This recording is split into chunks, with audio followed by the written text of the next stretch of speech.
নেয়ামতের কৃতজ্ঞতা যখন আদায় করব না, তখনই আল্লাহ তাআলার পক্ষ থেকে আযাব এবং গজব আসবে।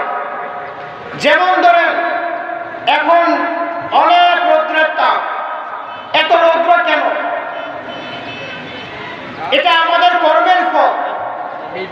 যে জাতি যত বেশি গুনাহ করবে, যে যত বেশি যত অপরাধ করবে, ওই জাতির ওপর আল্লাহ তাআলার এত বেশি গজব আসবে। ইতিহাস লক্ষ্য করলে দেখা যায়, আদম আলাইহিস সালাম থেকে এখন পর্যন্ত যত জাতি ধ্বংস হয়েছে, একমাত্র গুনাহ এবং পাপাচারের কারণেই ধ্বংস হয়েছে। নূহ আলাইহিস সালামের জাতির দিকে লক্ষ্য করেন, ইব্রাহিম আলাইহিস সালামের জাতির দিকে লক্ষ্য করেন, ইসহাক আলাইহিস সালামের জাতির দিকে লক্ষ্য করেন, ইব্রাহিম আলাইহিস সালামের জাতির দিকে লক্ষ্য করেন।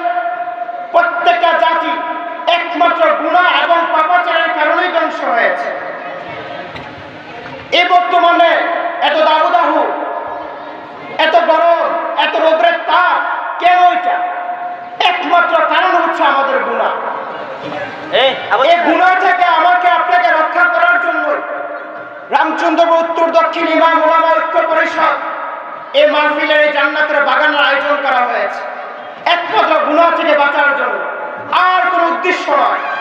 এখানে যারা আয়োজন করেছে, দুই ইউনিয়নের ইমাম সাহেব, এক একজন ইমাম সাহেব অনেক ব্যস্ততার পর, এক একজন মাদ্রাসার মুহাদ্দিস, এক একজন মাদ্রাসার সাইকুল হাদিস, এক একজন মাদ্রাসার প্রিন্সিপাল, সমস্ত কাজ কর্ম সব কিছু বাদ দিয়া আপনারা কিভাবে জান্নাতে যেতে পারেন, আপনারা কিভাবে গুনাহমুক্ত থাকতে পারেন, আপনারা কিভাবে জান্নাত কামাই করতে পারেন, আপনারা কিভাবে গুনাহমুক্ত করে জান্নাতে যেতে পারেন, এই জন্যই আজকে ঐতিহ্যবাহী কাছারি মাঠ প্রাঙ্গণে রামচন্দ্রপুর উত্তর দক্ষিণ ইমাম ওলামা ঐক্য পরিষদ এই বেহেশতের বাগানের আয়োজন করা হয়েছে।